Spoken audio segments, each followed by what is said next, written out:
Ladies and gentlemen, one of the reasons that you should subscribe to this channel is because I'm going to give you context. My voice, this channel, the things that I talk about, hopefully provide context. Even though I'm long-winded and I go on forever, at least I give you a perspective that's positive, fact-based, and I read from reputable sources. So, the sources that nobody within the mainstream can actually refute. So, according to the New York Times, and actually I read from these sources and I show you how it benefits President Trump, because there's a great deal out there that benefits President Trump.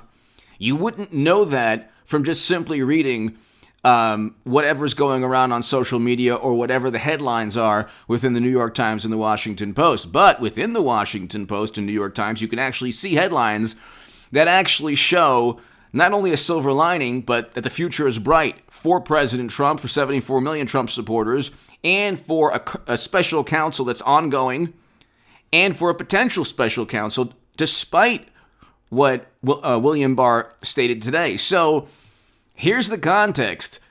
New York Times, who is Jeffrey Rosen, who will lead the Justice Department for Trump's endgame? Attorney General William P. Barr's resignation makes his low-profile deputy the nation's top law enforcement official for President Trump's last month. This is in the New York Times, December 15, 2020. Very good news, actually, that nobody's really talking about. It is completely irrelevant. So hit subscribe right now, get all notifications to this channel, help reverse whatever the wonderful algorithm is that has halted this channel and so many others. I was well on my way to zooming past 200,000 subscribers. We all were on this channel. Hit subscribe and tell your friends about H.A. Goodman on YouTube, okay? But who is Jeffrey Rosen, who will lead the Justice Department for Trump's endgame? Jeffrey Rosen is now the Attorney General in 2 days. William Barr is out. That's number one. Number two, there's already a special counsel right now with the Durham probe. William Barr turned the Durham probe into a special counsel. This was before November. Another issue that took place before November is the Delaware investigation and the FBI probe into Caligula's taxes. Biden's son had an ongoing investigation since 2018. William Barr should have notified the world about that. They impeached President Trump for literally doing what they're investigating, for literally asking to investigate what they're investigating right now. So President Trump was not only vindicated by all of this, they're saying that for a long time they said it was Russian disinformation. John Ratcliffe, the director of national intelligence, said that's not true at all. So when it was James Clapper, they revered and worshipped every word. When it was John Ratcliffe, no. So they pick and choose the appeals to authority. But we know they're hypocrites. We have to sift through, ladies and gentlemen, all the nonsense and propaganda and just focus on some positive news. Jeffrey Rosen is now the new Attorney General. That's positive. William Barr is going to leave in 2 days. That's positive. He did a million times better of a job than Sessions, but that's another story. There's already a special counsel. That's positive. The special counsel has a mandate that's all-encompassing, broad-sweeping, the same type of mandate as the Mueller probe. They already indicted an FBI official, Kevin Kleinsmith, another positive development for President Trump. Because he deceived a FISA judge. They got Manafort on things that had happened 10 years prior to the election. And then they got Papadopoulos on a conversation. He wasn't even charged on that, but apparently lying about the date that he spoke to Joseph Mifsud, which has nothing to do with Trump working with Russia.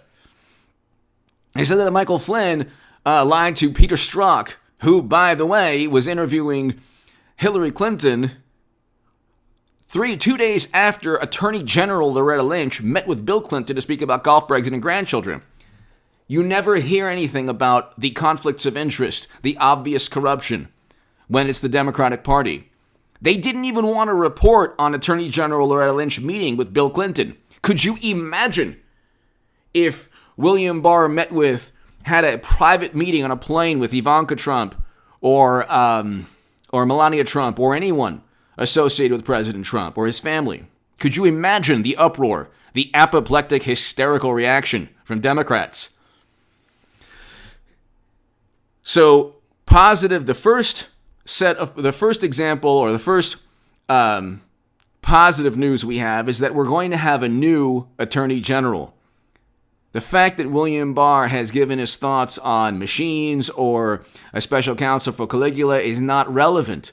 People make such a big deal about it, and the media only makes a big deal about it because it suits them. They were vilifying Barr for the longest time. They were calling him Trump's personal attorney.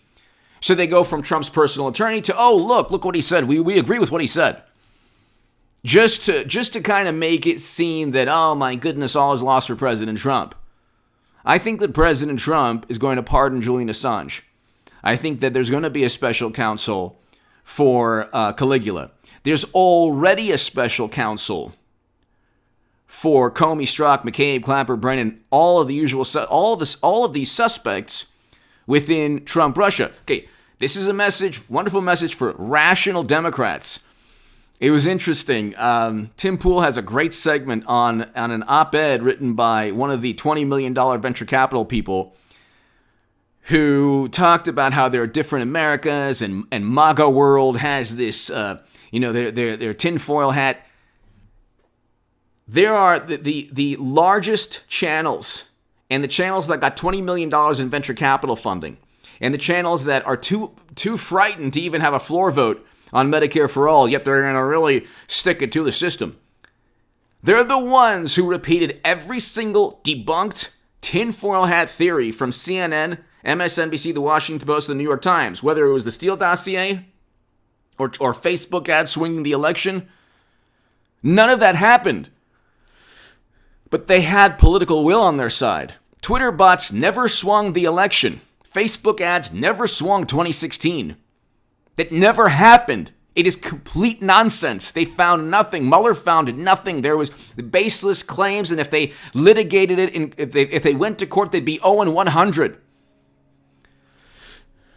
Yet they say, oh, yeah, Trump, oh, yeah. There's a 36-page report from Pino Navarro. So they have the ODNI report. President Trump has the 36-page Pino Navarro report. Okay? There's a government document that they revere, and there's a government document they don't want to hear about. Both documents emanated from the United States government. Okay? Both are high to moderate confidence in their allegations. Both of them, the Navarro report and Clapper's ODNI report, do not list guarantees or certainty. They're just high to moderate confidence. The difference is that you had every single Democrat on the same page, every single one. You don't have every single Republican on the same page. So Lynn Wood and Sidney Powell and Devin Nunes and Ron DeSantis and Richard Grenell and Matt Gaetz and Jim Jordan, Mike Kelly, you have Senator Tom Cotton, you have a bunch of voices that need to be elevated when it comes to issues like Caligula and Peter Navarro's report. For the next 4 years, I'm giving you a roadmap, ladies and gentlemen, every single time that I do a segment. So 4 to 5 each day.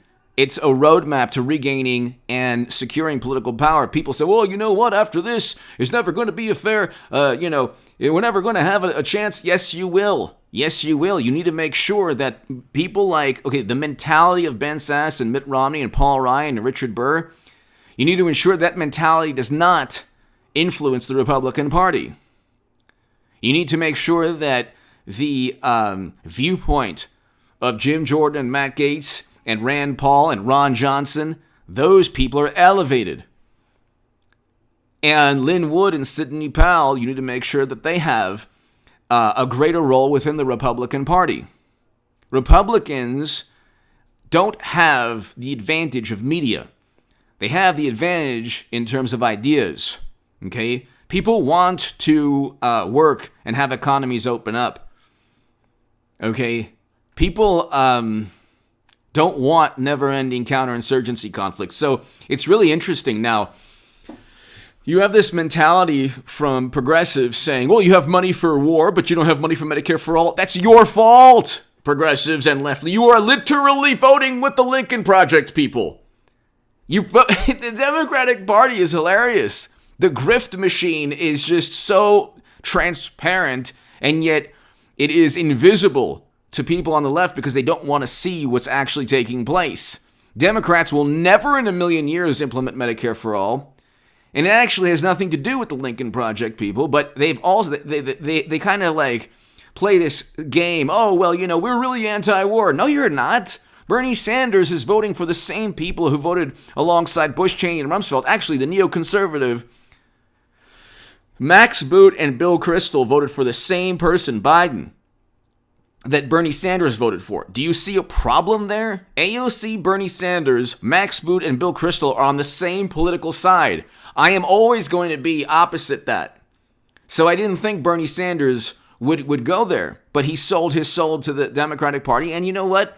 He doesn't fight, and he was essentially just a more idealistic version of Nancy Pelosi. There's really, you look at Bernie Sanders and you look at Nancy Pelosi, you say, wow, my goodness, they're so different. They're not. They're not at all. You look at Bernie Sanders and the Lincoln Project, you say, my God, you couldn't get, it's like oil and water. They're actually very similar because they always vote for the same person.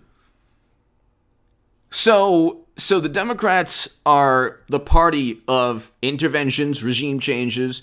They're the ones who don't want to bring home Americans from never-ending counterinsurgency conflicts. It's President Trump in a populist, from his populist ideology or populist conservative viewpoint that said, okay, Rand Paul is on board, Matt Gaetz, Jim Jordan, over 120 Republicans in the House. The majority of the senators, or I should say at least well over half of the senators, agree with President Trump, Republican senators, that we should remove Americans and not keep them there forever. It's not Germany and Japan. But you have this mentality, you have this this warped, conniving type of spin, this sleight of hand from the left saying, oh, well, we want Medicare for all. And you know what? You have enough money for military interventions. You voted for them. You're pushing for them. The same left-leaning ideologues who say, well, you know what? Americans are still there. That's because of you. If it was up to President Trump and he didn't have media and the Lincoln Project and Democrats every single time he does something that's anti-war, if he didn't have them all yelling at the top of their lungs, they wanted him to like punch, in the face in the Helsinki conference, Putin. They wanted literally like a physical altercation because of Facebook ads. And then you have the $20 million venture capital person saying, oh yeah, there's two Americas in the MAGA world. The Republican Party is MAGA world. The Republican Party is the Make America Great Again Trump movement. Populist movement. That is what the Republican Party stands for right now. If you want to say that, well, we have, people like Marco Rubio or Mitt Romney or Ben Sasse, that's true. It seems like they get too much press. They have too much influence for being on less than 10% of the Republican Party. The GOP, around 90% supports President Trump. 74 million Americans support President Trump. Trump did better among non-white voters than any Republican in 60 years. He had a greater percentage of African American voters and Asian American voters and Latino voters. He did better. He did better among women than he did in 2016. He did better across the board. And Republicans were able to get, 10 to 12 House seats? They're only, 10 down now? They'll get 2022, the House. And then you'll see impeachment, but you'll have a reason to impeach. It won't be an ellipsis. It'll be like actual pay-to-play schemes that the FBI and the Justice Department are currently investigating. But we need a special counsel for that, because William Barr is never going to... William Barr went out on a limb for President Trump, which is good, on the Durham probe. And he said, yeah, the IG report was nonsense. Or at least the IG report that said, yeah, everything was above board. No, it wasn't above board. And Durham also disagreed with that. So that's a good sign. If you say, well, nothing's going to happen, at least the gathering of evidence can be used for further investigations in the House and the Senate in 2022 and 2024. What they've done with President Trump is investigate him based on nonsense right before the midterms, right before this election, and then said, how dare you investigate us? You're investigating your political rival. That's exactly what you did to President Trump. The difference being Democrats don't have the Mitt Romneys of the world and the Ben Sasses of the world. They have a unified, completely unified front. So you need to ensure that Republicans have that same type of unified voice, that same type of singular laser focus. And you do so with, hopefully very soon, a special counsel on Caligula, but focusing on the special counsel that currently exists. There's a special counsel that currently exists. The Durham probe is ongoing. The Durham probe is ongoing, ladies and gentlemen. It has not ended, and nor will it end in the foreseeable future. It is now a special counsel, just like the Mueller probe. And the same fervor and hysteria and a frenzy that Democrats had should also be the same thing that Republicans have pertaining to the Durham probe special counsel. There should be political will. Despite what, Mitt Romney or Ben Sass or others think of it. The majority of the Republican Party should focus and put political pressure on Jeffrey Rosen because Democrats don't have... Eric Holder was held in contempt of Congress. These people live in their own fantasy world where they engage in only hyperbole against Trump, and if you say anything about them, it's, oh my God, how dare you? And they get away with a lot more because they have media in their pocket. Media is an extension of the Democratic Party now. I've never seen in my entire life, and I don't think you have, such one-sided coverage. President Trump, first president, stepped foot in North Korea. No one talks about it. One day they talked about it. Peace deals, UAE, Israel, Bahrain, Israel, Serbia, Kosovo. We can go on forever. He never got any credit for anything.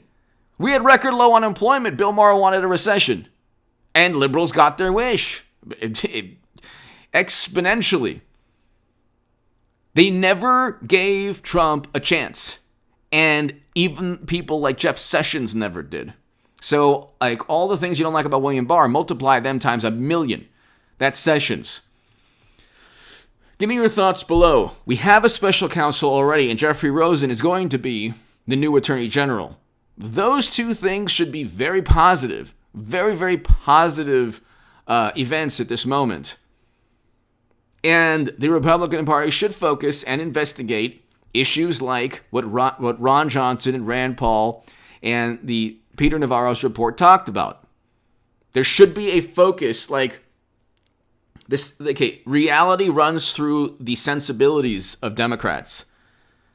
America's political reality, as reported by the New York Times and the Washington Post and CNN and MSNBC, and filtered through certain $20 million venture capital people and others, is a worldview that is filtered through the sensibilities of apoplectic liberals. Fuming, seething, venomous, conniving, and deceitful liberal Democrats. Everything is filtered through that worldview. So the Mitt Romney and Ben Sass type Republicans are now they've convinced themselves that if they just give an olive branch, hand out an olive branch to media, that, well, you know what, we're the Republicans of old, you'll love us. No, they would eat up and spit out the Never Trump Republicans. They would silence them immediately. If media couldn't defeat Trump, but they could easily defeat anyone else, any of the Never Trumpers. And the Never Trumpers think that media would give them a fair chance? No way. American media now has crossed the Rubicon in terms of overt propaganda for one political side. There has to be some. And what they've learned is, hey, it worked. Look at Biden, it worked. We hid stories from the world right before November, and now we can't talk about things after November. So look, it's working. That's what they're... But see, You need Republicans. It has nothing to do, like, the Republicans shouldn't go after social media companies. That's not like, they can if they want to, but that's not what's really going to help the country. That's not what's going to help the country, people. And you want to go ahead and say, okay, the Democrats are doing this to the country. Democrats are going to do their thing. You need to, what Republicans need to do is completely adopt what President Trump created. And doing so entails, like, silencing or marginalizing or ignoring the Ben Sass and Mitt Romneys of the world and elevating the Jim Jordan and Matt Gaetz, because that's what they did on the left, and it worked for them. Give me your thoughts below. If Republicans do that with Jim Jordan and Matt Gaetz and Ron Johnson and Rand Paul, and if Lindsey Graham hopefully, sticks his head out of the sand like an ostrich, and Ted Cruz continues to kind of do what he's been doing lately, but he shows even more passion or energy in terms of defending Trump supporters, there's no stopping the Republican Party. But I see, again, I'm not a Republican. I want President Trump's populist movement, which is an anti-interventionist, prison reform legislation, a whole bunch of great things, record low unemployment movement. Okay? If you don't like record low unemployment, you have a problem. So we had record low unemployment. And pertaining to the lockdowns, that's a whole other story, and it's fueled by one political side. Give me your thoughts below. It's funny, the same political side that fuels the lockdown says, well, only this amount of money. It's like, well, why don't you allow businesses to open up? That's a whole other story altogether. Give me your thoughts below. Hit subscribe to this channel. I'll be back, of course, later this evening. Definitely be here at around 10 p.m. tonight, but I'll have a segment probably around 8 p.m. before then. Thanks so much. Get this segment viral.